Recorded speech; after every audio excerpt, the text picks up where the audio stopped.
Bonjour à toutes et tous, merci de nous accueillir aujourd'hui chez vous entre midi et deux pour ce webinar qu'on a voulu ouvert à tout le monde. Alors vous savez que les webinars, on les réserve aux adhérents de l'USPO, mais celui-ci est un webinar particulier puisqu'on va parler du Ségur du numérique. Et je voulais remercier tous les gens qui étaient autour de la table. Corinne, alors il y a des noms qui ne sont pas les bons, hein, donc vous inquiéterez pas, je ne m'appelle pas Corinne, mais Corinne c'est Bénédicte aujourd'hui qui a organisé le webinar. Xavier qui va se présenter et qui a été à l'origine du gros travail qui a été fait pour l'ensemble des professionnels de santé et les pharmaciens sur le Ségur du numérique, et Sébastien, qui est membre du bureau, président du 71 et coprésident de la Bourgogne-Franche-Comté, qui a géré toutes les réunions pour l'USPO, et c'est Monsieur Ségur de chez nous. Et voilà, ce webinaire, pour que vous échangiez un petit peu avec nous, avec eux surtout, sur les évolutions de notre logiciel. Et j'allais dire, enfin, nos logiciels vont évoluer.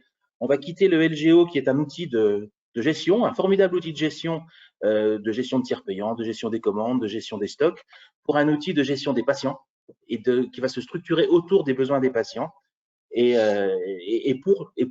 centrer patient pour les nouvelles missions qu'on a à faire. Donc, je les remercie vraiment d'être là et d'avoir fait tout ce travail. On est arrivé, vous pouvez l'imaginer, à l'USPO avec une liste de courses assez conséquente. Ça n'a pas fait peur à Xavier, hein, qui a accepté et qui a coché les cases. On n'a pas pu tout cocher dans une première vague. Il y aura une deuxième vague Ségur, ils vont vous l'expliquer.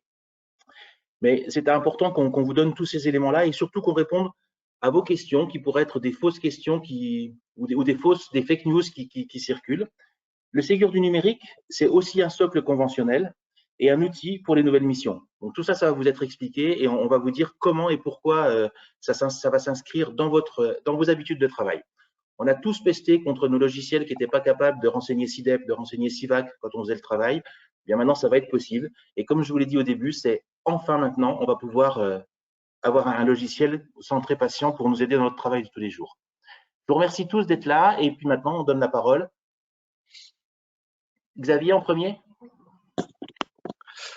Ok, bah écoutez, bonjour à tous et toutes. Merci de vous être mobilisés pour votre présence. Donc je vais vous faire une petite présentation. Alors d'abord, moi je suis Xavier Vitry, donc je travaille à la délégation ministérielle au numérique en santé. Et donc cette délégation, elle est rattachée auprès du ministre de la Santé et en charge de toute la transformation du numérique en santé en France. Donc on a le Ségur numérique et mon espace santé, et puis il y a tout un tas d'autres sujets autour de tout ça. Je vais pas trop m'appesantir là-dessus. On va se concentrer sur la partie Ségur numérique et en particulier pour les officines. Je vais faire quelque chose d'assez bref, l'ordre d'une dizaine de minutes. L'idée, et ensuite je passerai la parole à Sébastien. L'idée, c'est surtout de répondre à vos questions. La seule mauvaise question, c'est celle qui n'a pas été posée. Donc, n'hésitez pas. Et l'idée, c'est voilà, plutôt de répondre à vos questions. Donc, je vais juste reposer un peu de contexte.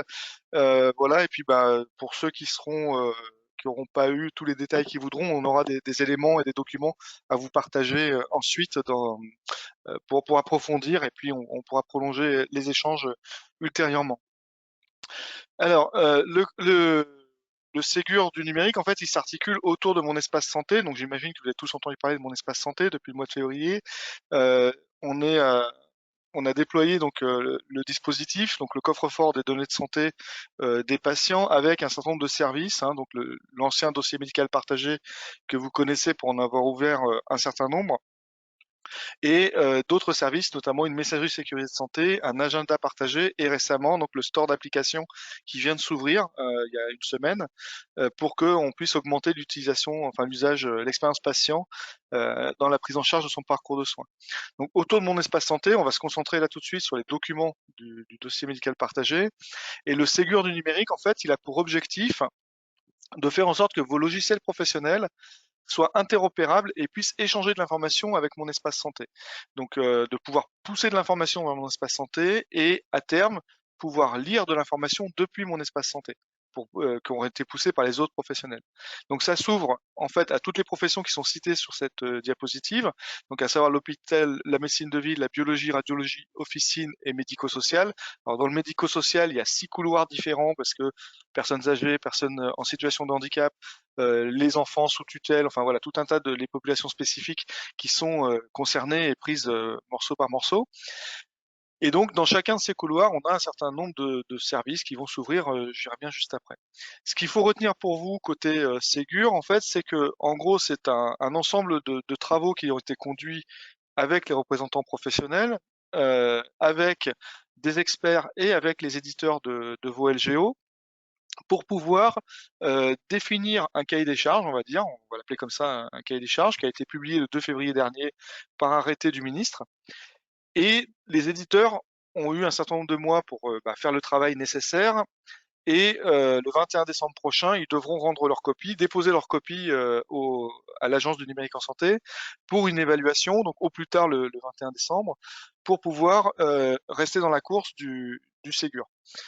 Une fois que ces spécifications ont été contrôlées par l'Agence du numérique en santé, comme quoi elles sont conformes au cahier des charges qui a été demandé, les solutions vont pouvoir se déployer sur le terrain. Voilà. Donc, de votre côté officine, vous avez deux choses à retenir pour vous. C'est que vous avez d'abord, ce qu'il faut comprendre, c'est que le, le Ségur, c'est un achat pour compte des professionnels de santé. Donc, on achète une prestation de service euh, pour le compte des pharmaciens. Donc, on fait développer un module et on l'achète pour votre compte. Donc c'est l'État qui paiera la facture, mais néanmoins c'est vous qui passez commande. Donc vous avez jusqu'au 15 mars prochain au plus tard pour passer commande, sans quoi les évolutions Ségur seront à vos frais. Si vous souhaitez les avoir. Et la limite de réception des services faits, c'est-à-dire l'installation dans vos officines, doit être faite au plus tard le 28 avril prochain.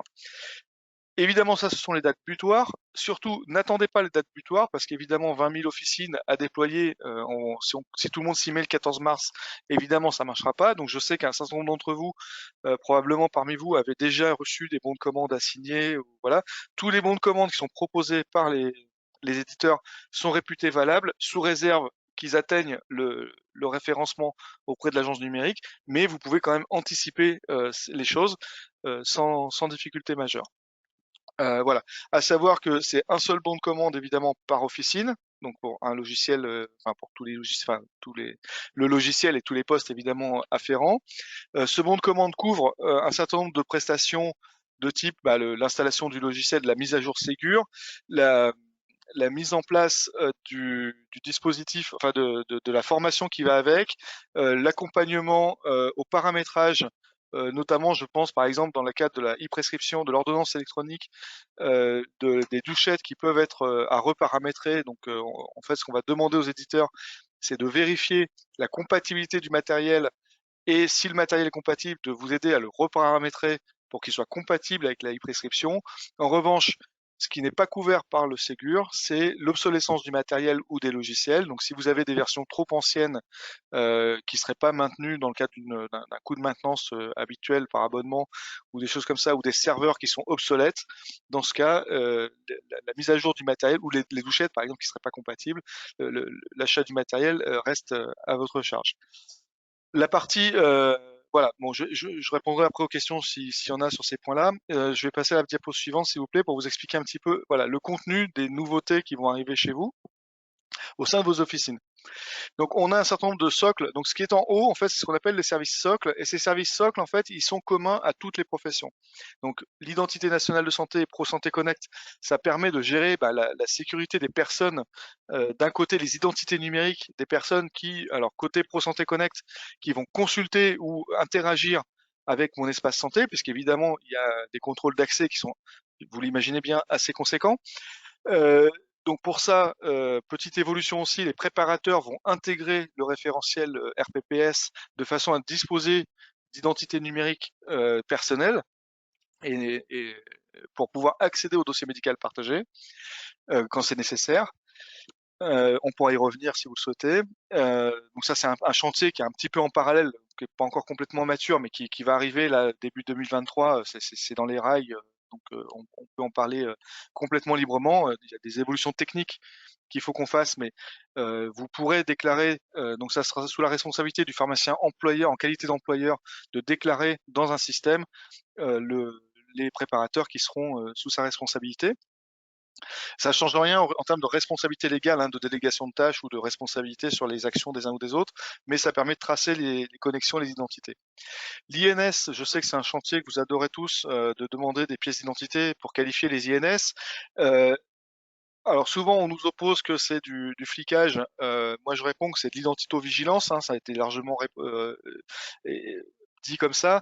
Ce qu'il faut comprendre, c'est que vos logiciels, en fait, effectivement, comme Pierre-Olivier l'a dit, ils s'ouvrent en fait sur l'extérieur. C'est-à-dire que non seulement ils deviennent des logiciels de dossier patient, ça c'est une chose, mais en plus ils s'ouvrent et ils interagissent avec le dossier partagé et avec les autres professionnels de santé pour faire de la coopération interprofessionnelle en lien avec le patient. Pour pouvoir être sûr que vous poussez l'information dans le bon dossier médical, il n'y a pas beaucoup de solutions. Il faut être certain que le dossier dans lequel vous avez déposé le dossier de, enfin la dispensation, par exemple, de Xavier Vitry, ce soit le bon Xavier Vitry dans lequel vous l'ayez mis. Et vous imaginez bien que si jamais vous prenez des décisions sur des INS mal qualifiés, parce que les documents ont été mis dans les mauvais dossiers, les dégâts que ça peut engendrer, je ne vais pas faire un cours de médecine légale, mais vous imaginez bien les dégâts et les conséquences que ça peut avoir. Donc la qualification des INS, c'est à faire une fois pour être sûr d'avoir les bons traits d'identité pour pousser l'information vers le bon dossier médical. Quand bien même vous connaissez parfaitement vos patients, d'un point de vue numérique, il faut être sûr de récupérer la bonne identité dans le dispositif central. Donc ça, c'est quelque chose que tous les professionnels devront faire dans tous leurs logiciels pour pouvoir le faire. Rapidement, donc le DMP, bon ça c'est le stockage des données, je pense que vous le connaissez sûrement bien mieux que moi. La messagerie sécurisée de santé, donc ça c'est aussi un point important parce qu'on va intégrer progressivement les messageries au sein de vos logiciels métiers de façon à éviter de basculer vers des logiciels tierces en dehors de vos outils.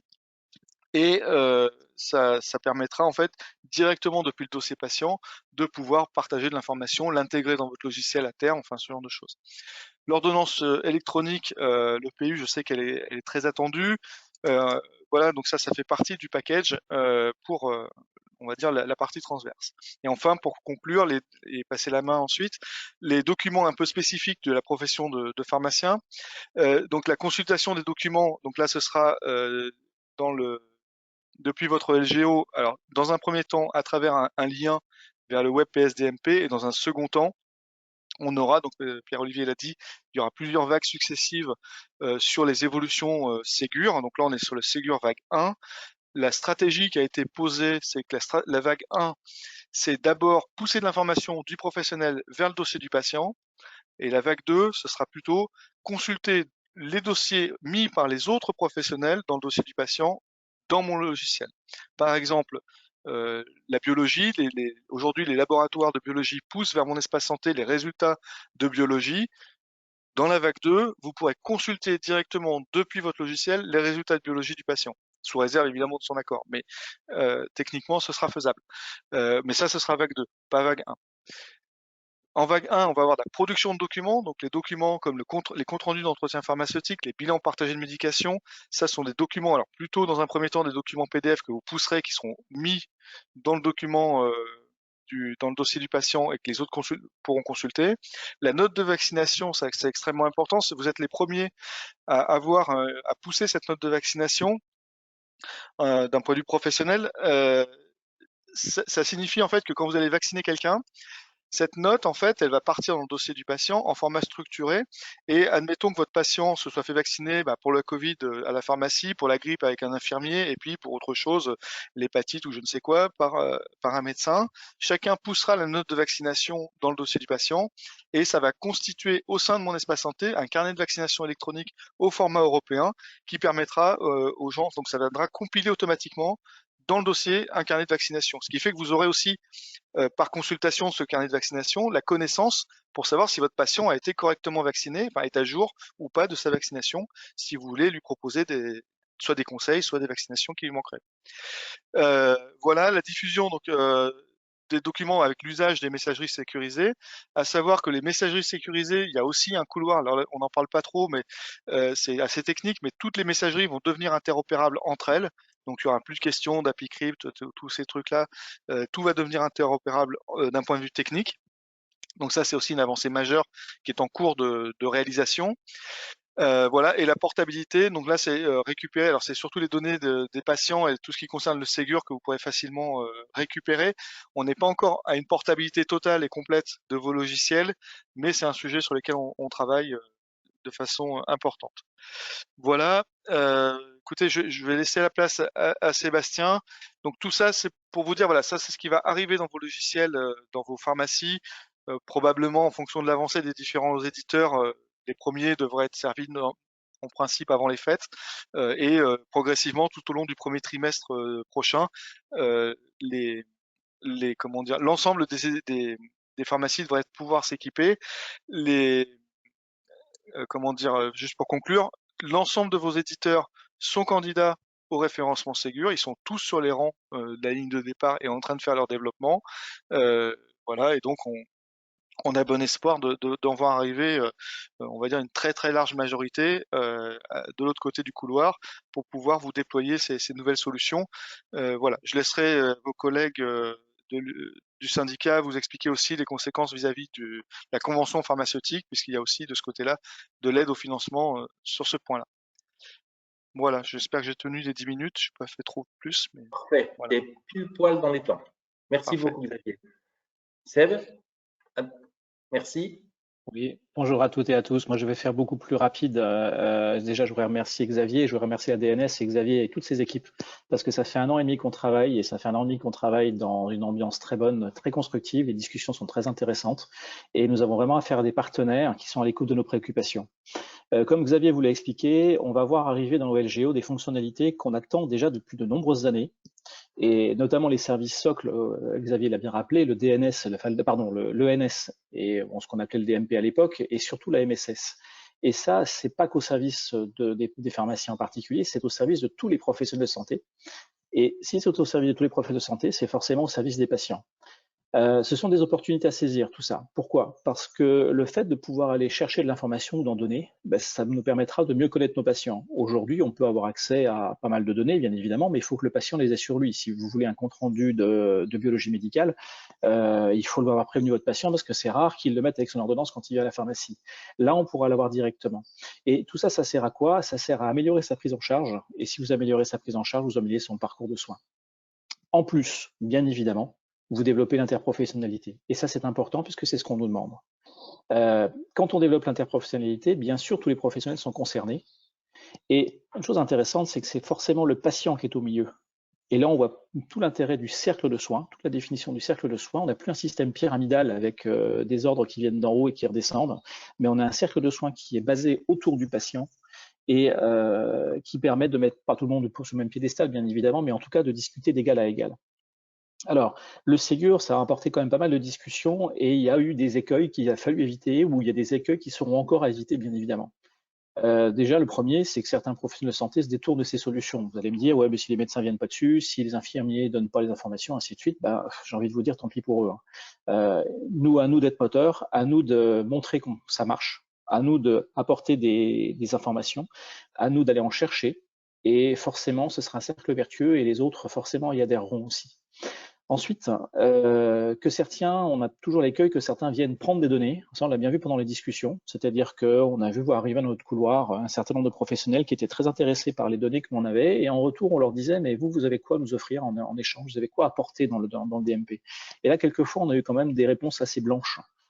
C'est pas normal, c'est-à-dire que tous les professionnels doivent bien évidemment aller chercher des données, mais aussi ont l'obligation d'apporter des données, d'apporter des comptes rendus de consultation, d'hospitalisation, de chirurgie, tout ce que vous voulez. Et ça, c'est très important.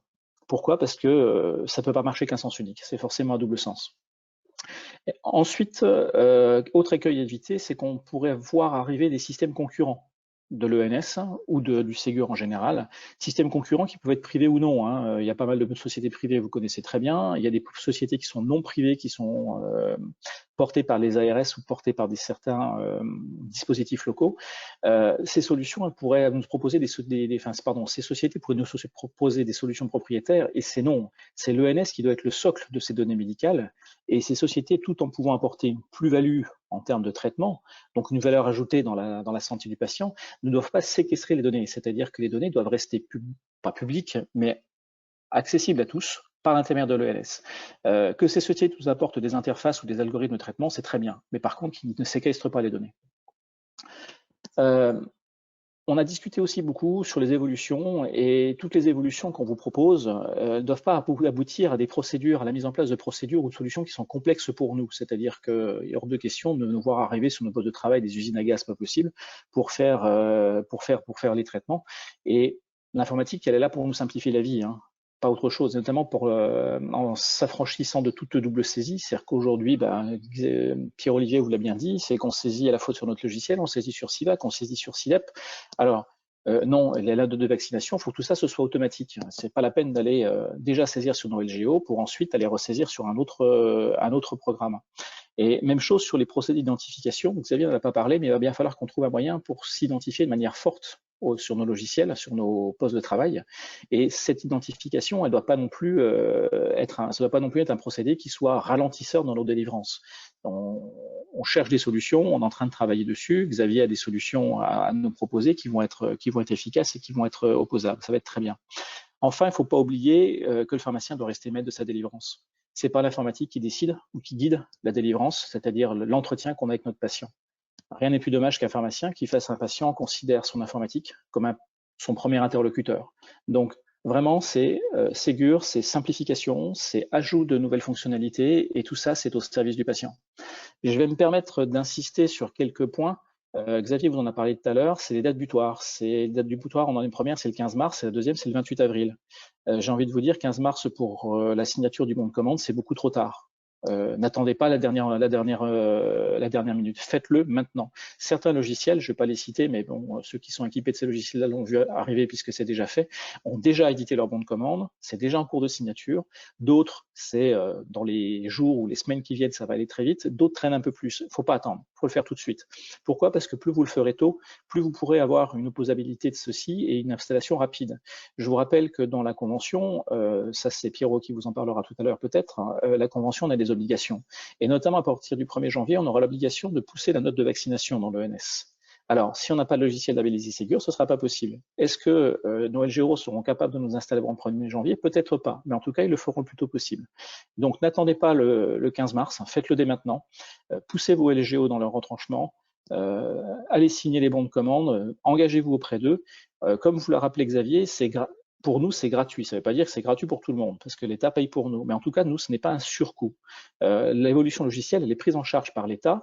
L'évolution matérielle, si vous avez un système qui est à jour de ces mises à jour, pardon, je vais y arriver, qui est à jour aujourd'hui, qui fonctionne parfaitement et qui est à la dernière version de votre logiciel, il n'y a aucune raison qu'on vous demande de payer supplémentaire. Par contre, effectivement, si vous avez un serveur sur lequel vous n'avez fait aucune mise à jour depuis 5 ans, c'est sûr que ça va être compliqué de passer d'une version d'il y a 5 ans à une version d'aujourd'hui. Voilà, moi j'ai terminé. Je pense que maintenant, il faut faire la part belle aux questions et je laisse la parole à Pierrot. Oui, alors merci à vous deux, merci Ced, merci Xavier pour ces éléments-là. Je voudrais revenir sur 2-3 petits points. Le premier qui est des éléments qui remontent un petit peu de droite de gauche qu'on voit arriver. À aucun moment, un éditeur de logiciel ne doit vous demander de vous réengager parce que vous allez passer Ségur. Ça ne se fait pas, ça ne s'écrit pas, ça ne se contractualise pas. Donc l'engagement Ségur, c'est un engagement de faire évoluer le logiciel, c'est ce que mes deux amis vous ont expliqué, mais à aucun moment c'est un réengagement et ça ne doit pas l'être. Hein. Donc faites bien attention à ça, mais c'est plutôt une fake news qui circule plutôt qu'une réalité.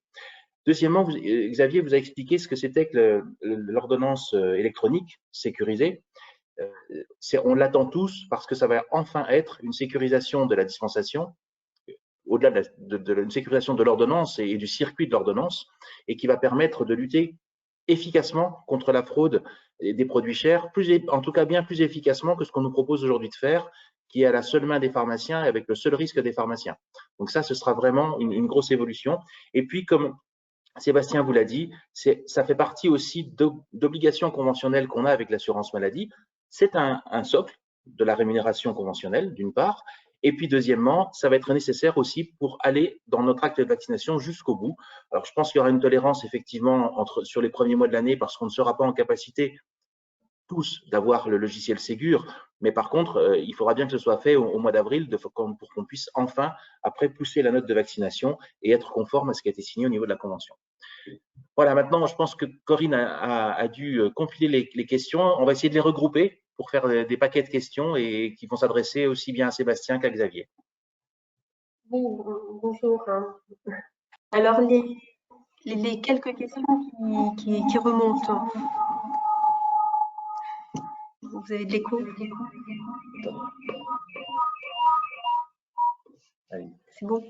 Alors, les quelques questions qui remontent. Alors, par exemple, il y a eu plusieurs questions sur les messageries sécurisées, à savoir est-ce qu'il faut avoir une messagerie, une MSS sécurisée structurelle ou nominative. Toujours sur la messagerie sécurisée. Donc, il y a des messageries sécurisées qui sont personnelles et gratuites, et certains éditeurs des logiciels font des messageries sécurisées payantes. Donc, est-ce que c'est normal?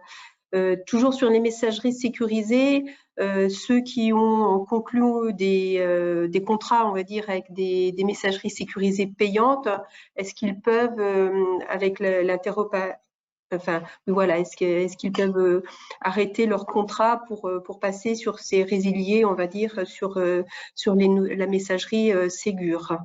Ok. Alors, voilà, il y a beaucoup, enfin, la messagerie sécurisée pose question. d'accord. Alors, effectivement, vous avez deux catégories On vous entend de pas, messages. Xavier. Pardon? Allô? Vous m'entendez? Oui, c'est bon. C'est mieux? Ça fonctionne? Oui, ok. Donc sur les messageries sécurisées, effectivement, donc deux catégories de messageries sécurisées, des messageries personnelles et des messageries dites d'organisation. Donc nous, ce qu'on vous encourage à faire, c'est d'avoir les deux.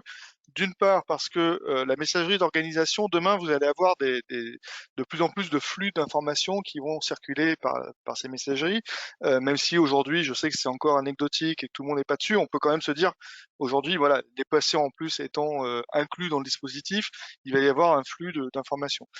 Imaginons un patient qui souhaite envoyer son ordonnance via mon espace santé, qui va recevoir dans mon espace santé et la pousser à une pharmacie pour pouvoir faire faire ça. Il vaut mieux qu'il le pousse vers une messagerie d'organisation où l'équipe va recevoir et préparer l'ordonnance pour inviter le patient à venir. Donc la messagerie d'organisation, c'est clair que pour l'équipe, c'est quand même beaucoup plus simple. Les messageries personnelles vont vous être utiles plutôt dans un cadre de relation, dans le cas d'un dossier d'un patient un peu complexe avec lequel vous devez échanger avec un médecin et tout ça, ou pour lequel toute la pharmacie n'a pas besoin d'en connaître. Donc on peut que vous encourager à avoir les deux. À minima, alors je sais qu'elles sont payantes pour les messageries d'organisation. Le Ségur ne couvre pas l'acquisition de ces messageries. Et pour la partie gratuite ou payante, en fait, ce qu'il faut comprendre, c'est que l'ANS, avec Mélise, propose en fait un service minimum, puisqu'il y avait une obligation à avoir une messagerie sécurisée. Donc l'État, en gros, à travers l'Agence du numérique en santé, propose un service minimum qui permet de répondre à cette obligation. Les dispositifs que vous payez offrent probablement plus de souplesse, plus de services, de soutien que ce que peut faire le service minimum prévu. Et pour l'instant, en tout cas, sur les messageries d'organisation, il n'est pas prévu d'avoir un service gratuit, tout simplement pour des questions de respect de la concurrence et de ne pas faire de dumping ou de mise en concurrence déloyale vis-à-vis des opérateurs privés qui sont là-dessus. Bon, ça, c'est un principe de base du pays dans lequel nous sommes. Hein. Voilà, et donc le dispositif va pas changer de cette nature. Par contre, le truc qui va changer, c'est toutes ces messageries vont devenir interopérables entre elles. Donc ça, il n'y a plus de questions sur ce point-là. Et ensuite, vous êtes libre de gérer vos contrats de la façon dont vous le souhaitez. Toutes ces messageries sont compatibles avec tous les logiciels par construction. Voilà. Après, certains éditeurs, pour certains choix techniques, ont privilégié certains dispositifs. Là, ce sera à voir avec vos éditeurs sur ce qu'ils préconisent ou pas. Enfin là, je suis pas assez spécialiste du sujet pour en dire un peu plus sur le point. Il faudrait voir logiciel par logiciel. Je sais que certains ont fait des choix pour des raisons plus ou moins faciles. Enfin voilà, mais normalement à terme, en tout cas en termes d'organisation des MSS, voilà. Après, ce qu'il faut voir, hein, c'est vraiment, on est sur une première étape.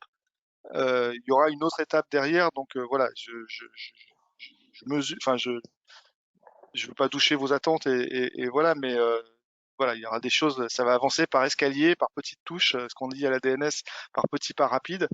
Un an pour développer tout ça, c'est quand même bien rapide quand même si ça peut paraître long. Et donc dans un an, on se retrouve dans un an pour une vague 2 avec, on a déjà commencé les travaux hein, d'ailleurs là-dessus, Voilà, donc ça va itérer de façon assez régulière. Si je peux rajouter quelque chose, on peut très bien rentrer dans le dispositif Ségur et en tout cas travailler demain qu'avec une messagerie sécurisée personnelle. Hein. On peut très bien travailler qu'avec une mailise.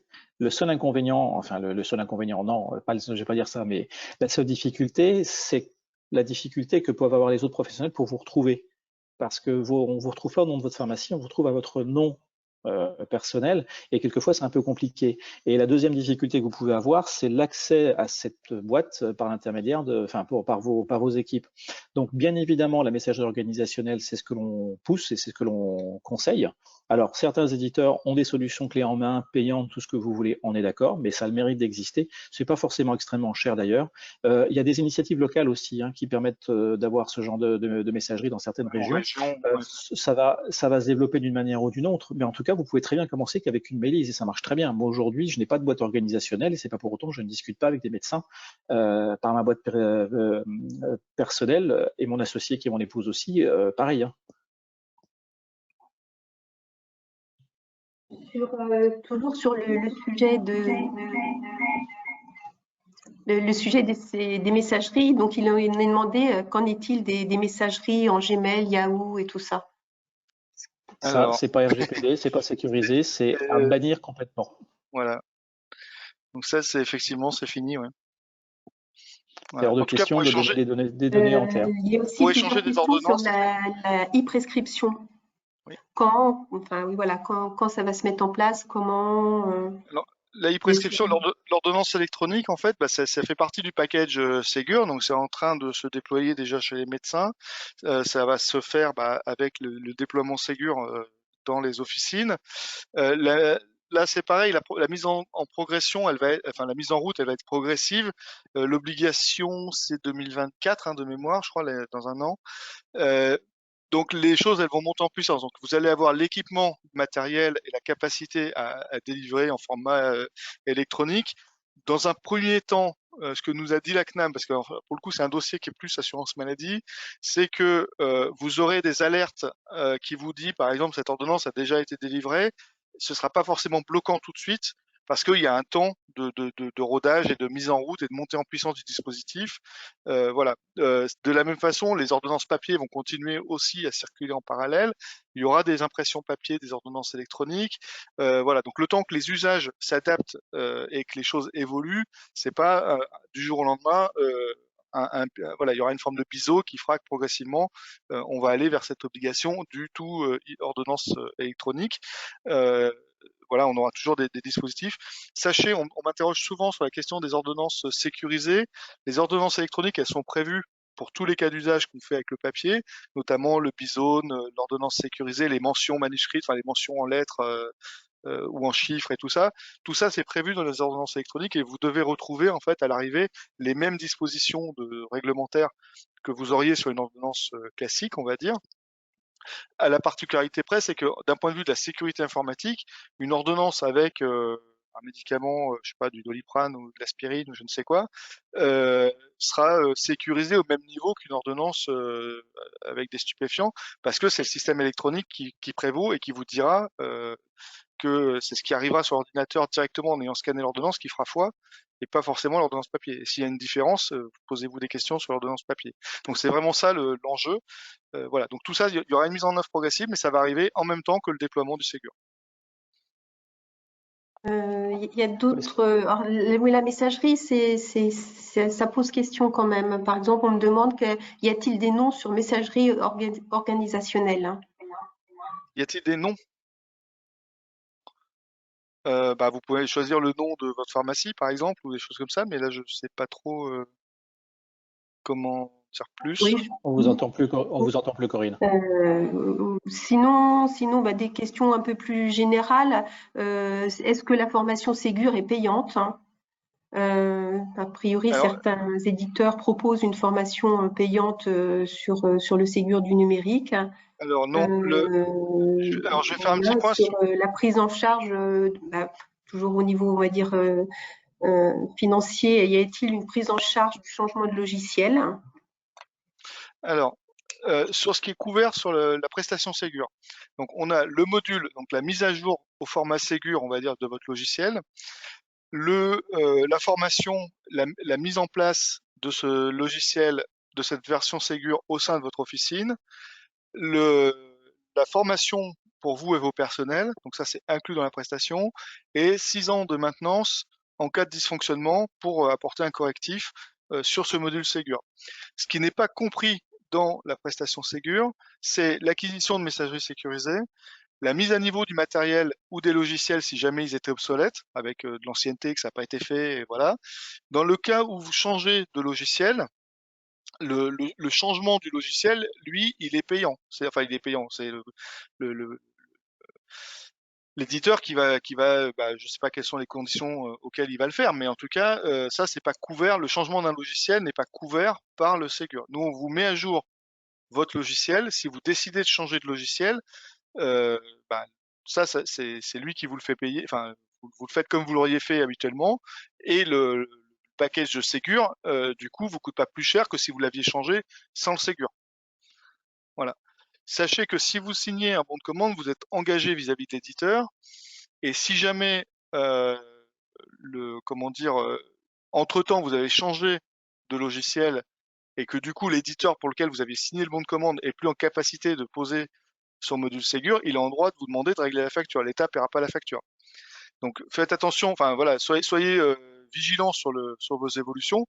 On peut imaginer qu'à terme, de toute façon, les éditeurs vont pas vous proposer une version, je sais pas, à partir d'avril 2023, ils vous diront pas, je vous installe une version Ségur ou pas Ségur. Évidemment que ce sera le logiciel complet. Mais en tout cas, si vous vous engagez sur un bon de commande, ça vous engage. Même si vous payez pas la note à l'arrivée, vous êtes engagé quand même par votre bon de commande. Ok, merci. Concernant la traçabilité des vaccins, c'est une question aussi qui revient. Alors, la traçabilité des vaccins. Alors, il y a deux choses différentes. On a la partie Covid avec CIDEP, Vaxi. Alors bon, on aura toujours, enfin pour l'instant, il n'est pas inclus dans la vague 1 Ségur, la question de l'interopérabilité directe depuis le LGO avec CIDEP et Vaxi. Hein, donc on va, voilà, ça c'est un sujet, mais qui pourrait arriver un peu plus tard. J'espère que d'ici là, on aura fini avec le Covid. Mais en tout cas, on réfléchit aussi à vous trouver des dispositifs pour de futures crises qui seraient intégrés dans votre LGO et de justement pas reproduire une deuxième fois cette situation où vous avez différents portails dans lesquels vous devez vous connecter. Donc ça, c'est une réflexion qu'on a par ailleurs dans les futurs systèmes d'information de crise, d'intégrer directement dans vos LGO ces questions-là. Sur la partie suivi de la vaccination, c'est la note de vaccination qui fera le sujet. J'ai pas connaissance, en tout cas pour l'instant, à court terme, de remise en cause de ce qui se passe concernant le Covid.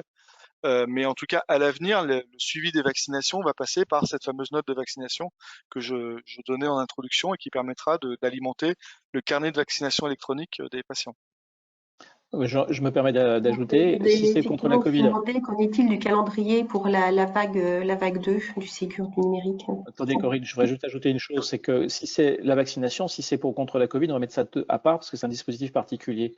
Si c'est les numéros de lot et la traçabilité de la vaccination en général, c'est la vaccination qu'on va faire en officine sur tous les autres vaccins. Ça se passera comme la grippe, comme aujourd'hui pour la grippe. Là, aujourd'hui pour la grippe, vous renseignez le numéro de lot, date de péremption à chaque délivrance administrée de votre vaccin. Pour les autres vaccins, ce sera pareil, ce sera récupéré par votre LGO ensuite pour créer la note de vaccination. C'est ça, exactement. Pardon, du coup, la question sur le calendrier, l'évolution du calendrier du Ségur du numérique. Alors sur la vague 2, pour l'instant, donc on est en train de travailler les différents sujets. Donc on a fait ça au premier semestre 2022 avec les représentants métiers. On a laissé les éditeurs bosser sur la vague 1 parce que bon, ils sont quand même un petit peu de boulot malgré tout. Là, on va faire à la fin du mois un point de synthèse sur les différents dossiers et la capacité à faire en fonction de la maturité aussi des référentiels techniques, c'est-à-dire qu'on peut avoir des exigences ou des souhaits d'évolution sur certains sujets.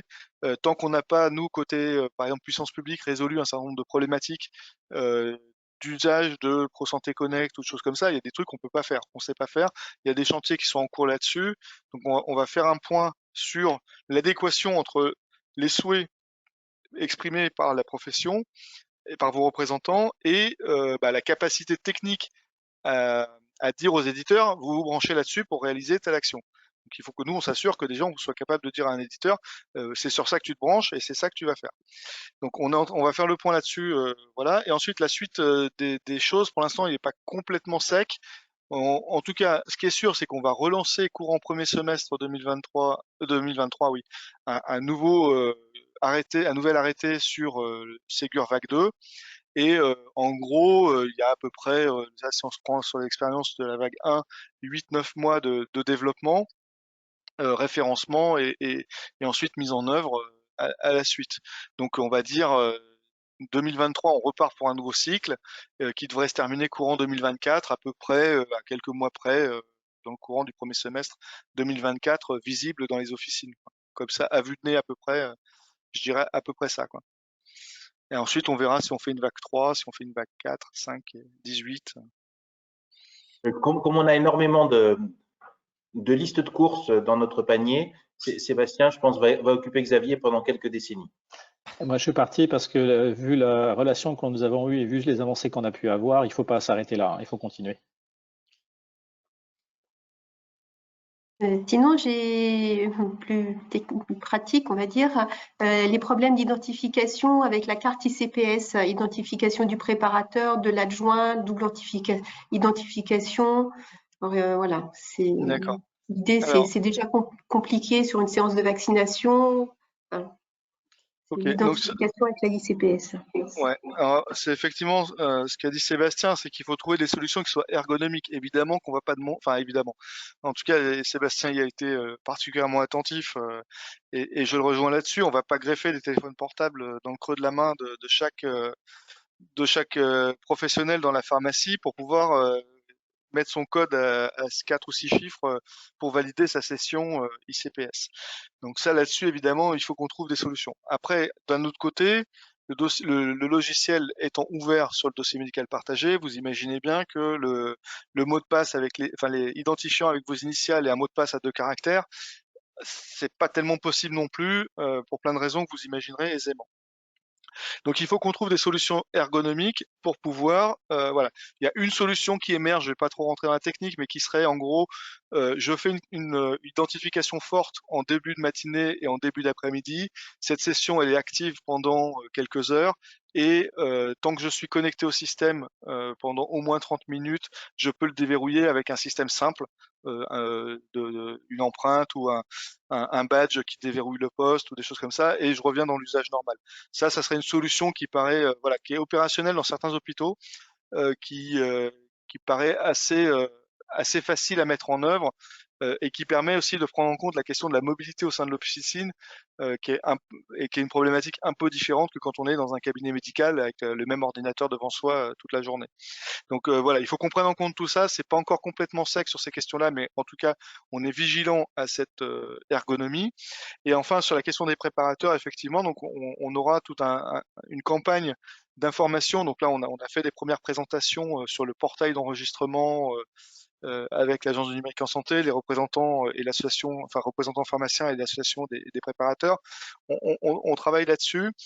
Côté agence du numérique en santé, c'est pas complètement sec, donc on n'a pas lancé le chantier d'un point de vue opérationnel, mais l'idée, c'est que les préparateurs puissent s'enregistrer ou le pharmacien enregistre le préparateur et c'est le pharmacien employeur qui validera les droits pour accéder. En fait, en gros, ils auront des ICPS, mais qui ne serviront à rien tant que l'employeur n'aura pas validé le fait que oui, ce préparateur ou cette préparatrice travaille bien dans mon officine. Voilà.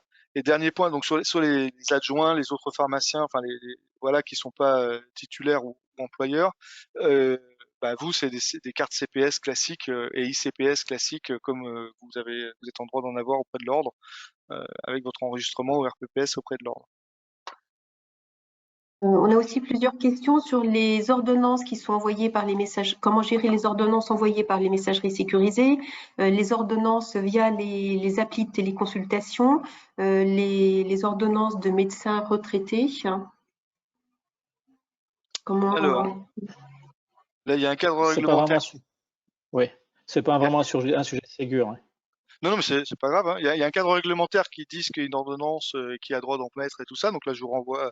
Je sais pas si un médecin retraité peut ou pas faire des ordonnances. A priori, je vois pas ce qui s'y opposerait. Les médecins quand même, mais bon, enfin, je sais pas. Là, pour le coup, je connais pas très bien cette réglementation-là, ce détail, mais en tout cas, ce qu'il faut comprendre, c'est il y a une ordonnance électronique, c'est celle de l'assurance maladie. Tout le reste est à gérer comme une ordonnance classique, peu importe le canal par lequel ça arrive, ça doit être imprimé, écrit au dos, et voilà.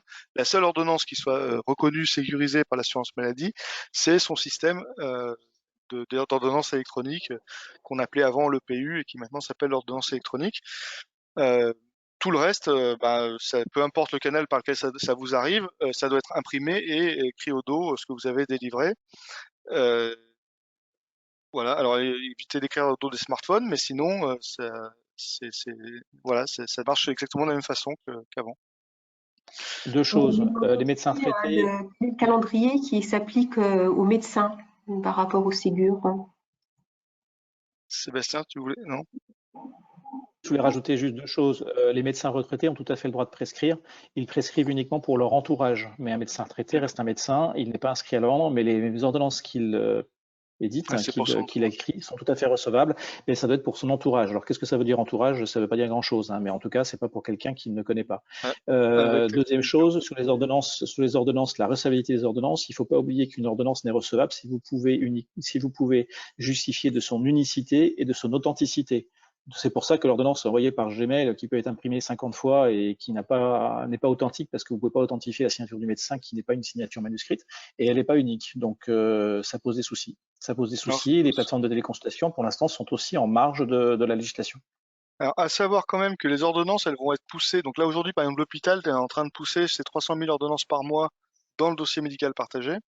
Et les médecins, quand ils vont produire leur ordonnance, elle va partir à la fois vers le système EPU, enfin vers le système d'ordonnance électronique de l'assurance maladie, mais également une copie dans le dossier médical du patient. Ce qui fait que vous avez quand même la possibilité d'aller dans ce dossier médical du patient. Alors aujourd'hui, c'est le web PSDMP.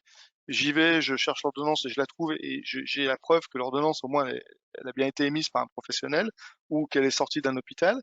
Donc bon, la vague 1, ça va pas être le truc le plus ergonomique et le plus pratique du monde, mais enfin, en tout cas, si vous avez un doute, vous avez toujours cette possibilité d'avoir cette copie et vous savez qui est l'émetteur de cette ordonnance.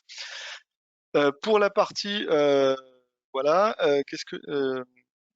voilà, et donc c'est ça. Après, dans la vague 2, on pourra imaginer que vous ayez en automatique, quelque part, la possibilité de récupérer l'ordonnance directement depuis le dossier médical partagé pour vous assurer qu'elle est bien conforme, au moins à celle que vous avez en format papier ou par n'importe quel autre canal qui vous arrive.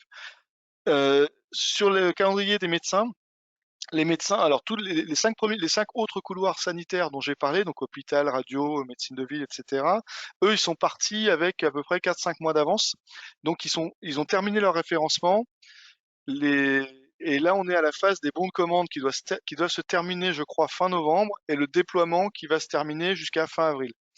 Donc, en fait, eux, ils ont quelques mois d'avance, et donc ils sont déjà en train de s'installer, et on a déjà à peu près, je crois, de mémoire, au moins 40 000 médecins qui ont passé commande, peut-être un peu plus maintenant.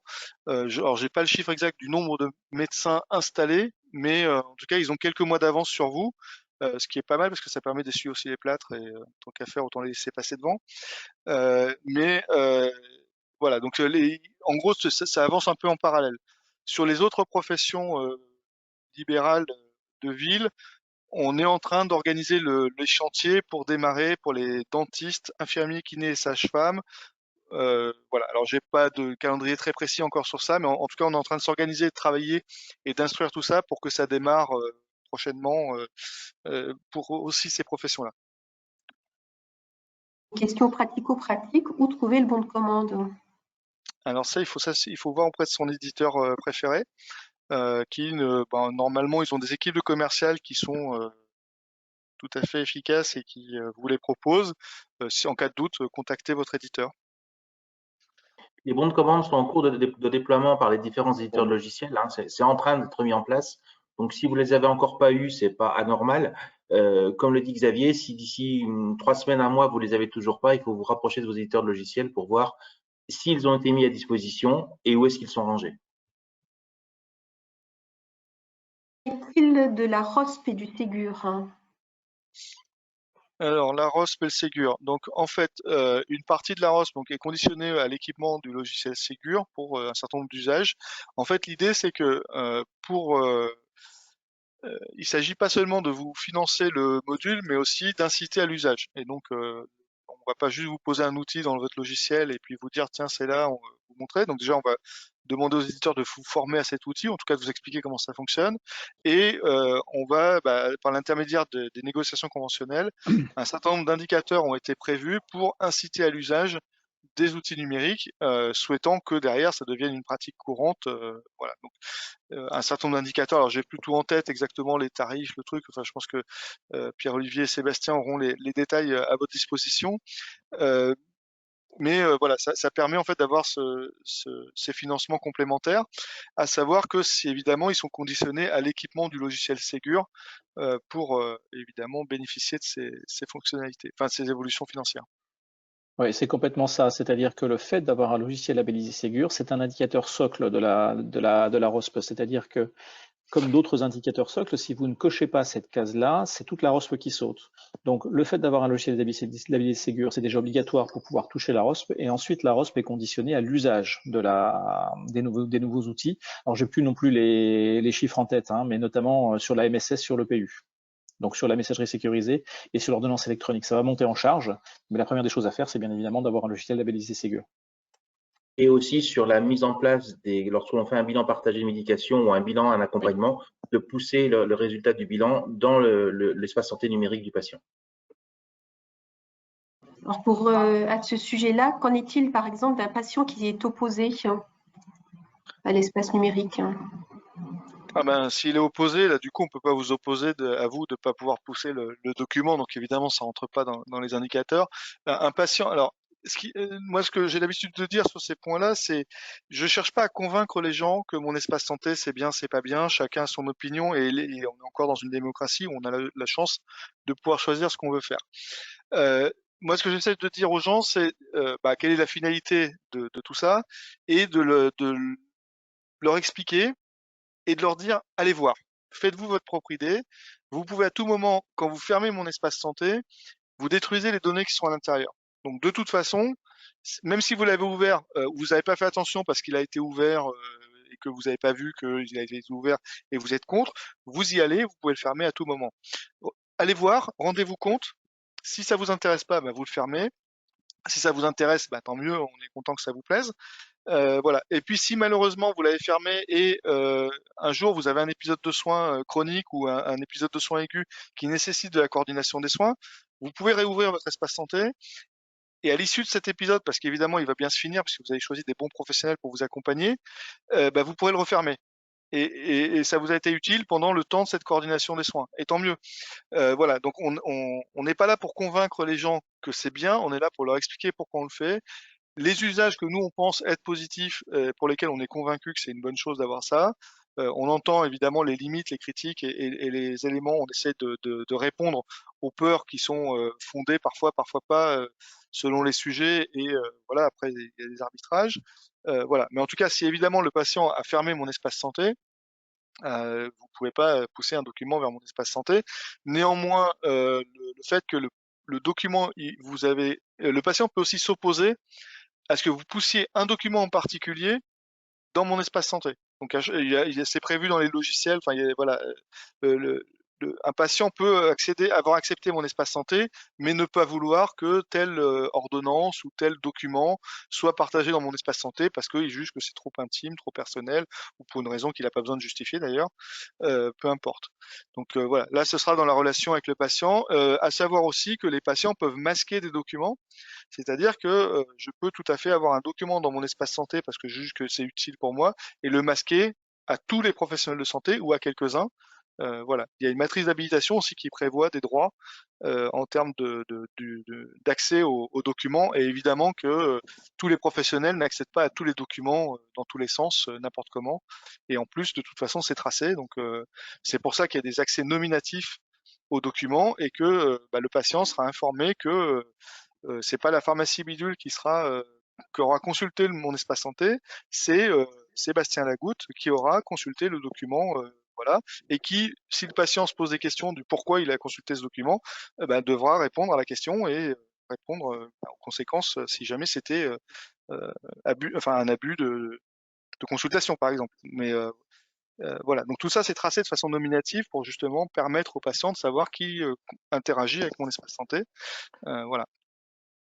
Pour compléter, vous savez qu'au début, le DMP, c'était une démarche volontaire de l'ouvrir et que depuis le début de l'année, c'est une démarche volontaire de le fermer. C'est-à-dire que depuis le début de l'année, par vague, tous les patients voient leur ENS et donc leur DMP ouvert.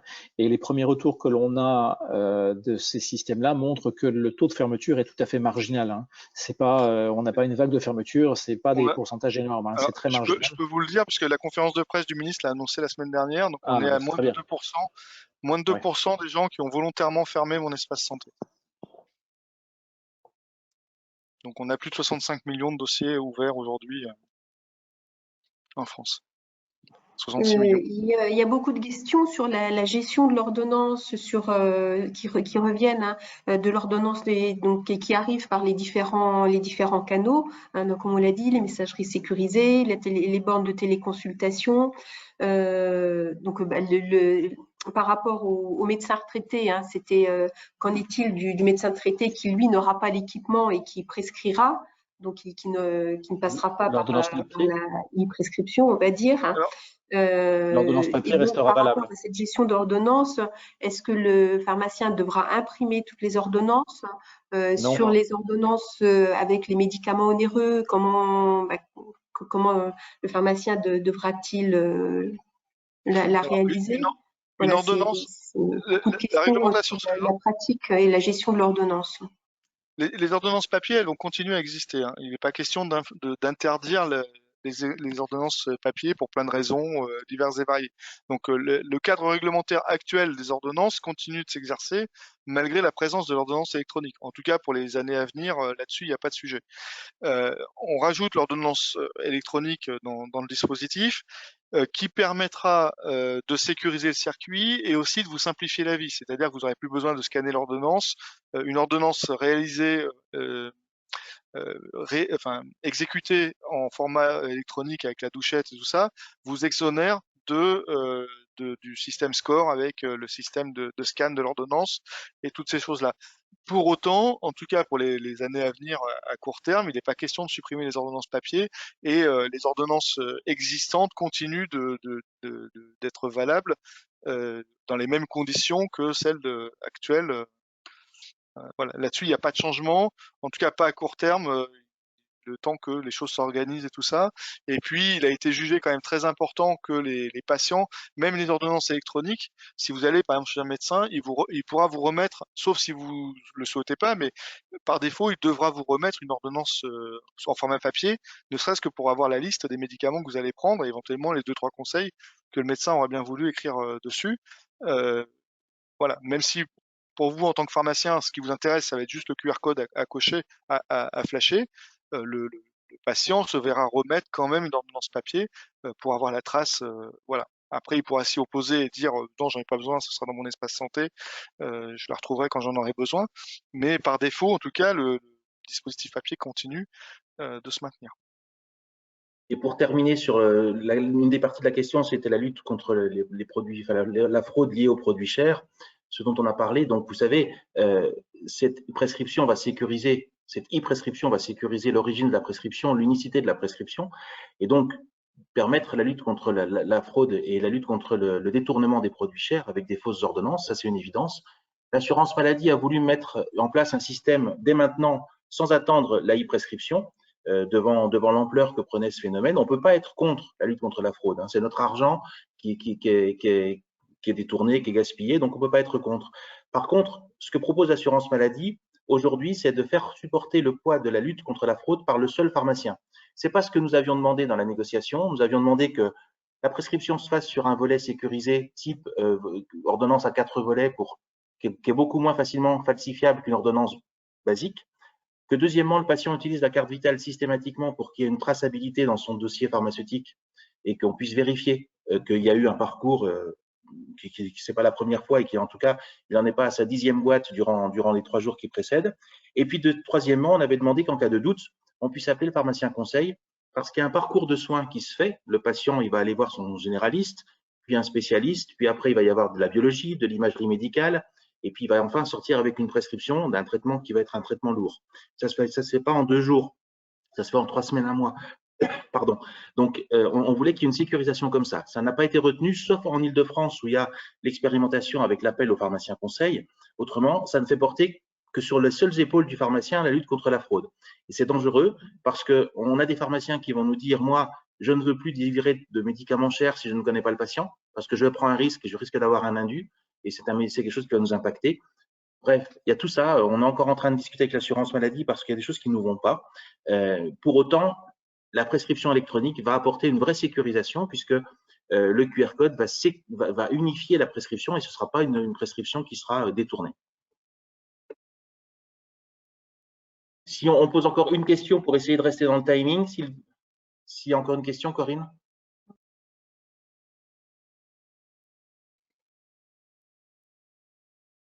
Écoutez, merci beaucoup. Merci de vous. Peut-être juste rappeler le calendrier des commandes, parce que ça vient d'être posé.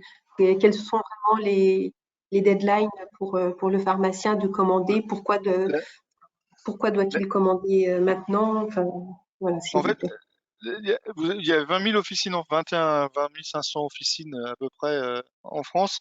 Vous imaginez que si tout le monde attend le dernier moment, comme pour la déclaration d'impôt, c'est sûr qu'en un mois et demi, on n'aura jamais installé les 25 000 officines, et donc on se met tous collectivement en risque de rater en fait le Ségur tout simplement. Donc c'est juste ça. Donc aujourd'hui, les éditeurs peuvent organiser et planifier aussi leurs installations, parce que bon, on a quand même des éditeurs qui ont de la charge de déploiement et de l'organisation à anticiper. Donc c'est pour ça qu'aujourd'hui, ils commencent dès maintenant à vous proposer des bons de commande, et alors ils sont tous sur les starting blocks, et ils sont tous en train de s'organiser. Hein. Ceux qui l'ont pas encore commencé vont pas tarder. Enfin, et du coup, plus vous attendez collectivement, et plus vous mettez tout le monde en risque de il se passe rien à la fin. Donc les bons de commande sont valables à partir du mois de juin, je crois. Tous ceux qui ont été signés à partir du mois de juin sont tous valables jusqu'au 15 mars. Donc la date limite, c'est le 15 mars. Mais vraiment, dès que votre éditeur vous le propose, surtout n'hésitez pas à le signer. Voilà. Sachez aussi que vous pouvez, par l'intermédiaire de votre syndicat ou de vos représentants professionnels ou de l'ordre, nous envoyer des bons de commande que vous jugez douteux, qu'on puisse regarder et vous dire si c'est conforme à l'esprit du Ségur sur voilà, normalement les choses ont été clarifiées avec les éditeurs, mais bon, si jamais vous avez des doutes, vous pouvez nous poser la question. Voilà, donc les deux dates butoirs, c'est le 15 mars 2023 pour les bons de commande et le 28 avril 2023 pour les services faits. Vous devez attester, une fois que le prestataire, l'éditeur a fait le travail chez vous, vous devez signer un document qui dit oui, je reconnais que tout est fait. Donc on leur a donné les modèles de documents, ils vous les feront signer. Sachez que ce sont les dates butoirs pour les éditeurs, c'est-à-dire que prévoyez au minimum 48 heures quand même que l'éditeur ait le temps de nous remonter ses documents, quoi, parce que si vous lui envoyez le 15 mars votre bon de commande, c'est pas sûr, c'est le 15 mars à 14 heures. Si vous lui envoyez à 8 heures, c'est pas sûr qu'il ait le temps de faire ce qu'il faut pour l'envoyer à l'agence des paiements pour exécuter. Donc anticipez, voilà, plus on retarde et plus on se met en risque collectif de se mettre en rideau. Et voilà, le Ségur, en fait, ce sera une réussite collective. J'apprécie, hein, merci beaucoup pour les remerciements, mais d'introduction, mais c'est vraiment un travail collectif qui inclut à la fois les éditeurs, les pouvoirs publics, les pharmaciens, enfin, et ce sera une réussite collective ou ce sera pas une réussite, mais c'est forcément un travail d'équipe, et vous faites partie de l'équipe, et voilà, donc on compte aussi sur vous pour vous mobiliser à ce moment-là, quoi. Juste une précision, excuse-moi. Dans les services faits dont parle Xavier, dans les services faits qui doivent être faits pour le 28 avril, c'est non seulement l'installation de votre version Ségur, mais c'est aussi la preuve que ça fonctionne et la preuve que vous avez été formé. C'est-à-dire que c'est pas le LGO, il va pas vous installer ça le 27 avril en disant bon, on verra bien si ça marche le 1er mai, puis je vous formerai le 15 juillet. Non, c'est ces 3 informations-là qui doivent être transmises pour le 28 avril. Donc c'est pas que l'installation. Hein. Oui. Merci beaucoup, merci à vous deux, merci Corinne, et merci de nous avoir écoutés jusqu'à maintenant à plus de 600 personnes. Merci beaucoup et puis à bientôt pour un prochain webinaire. Bonne journée. Merci à tous. Merci, Au revoir. bonne journée. Au revoir. Au revoir.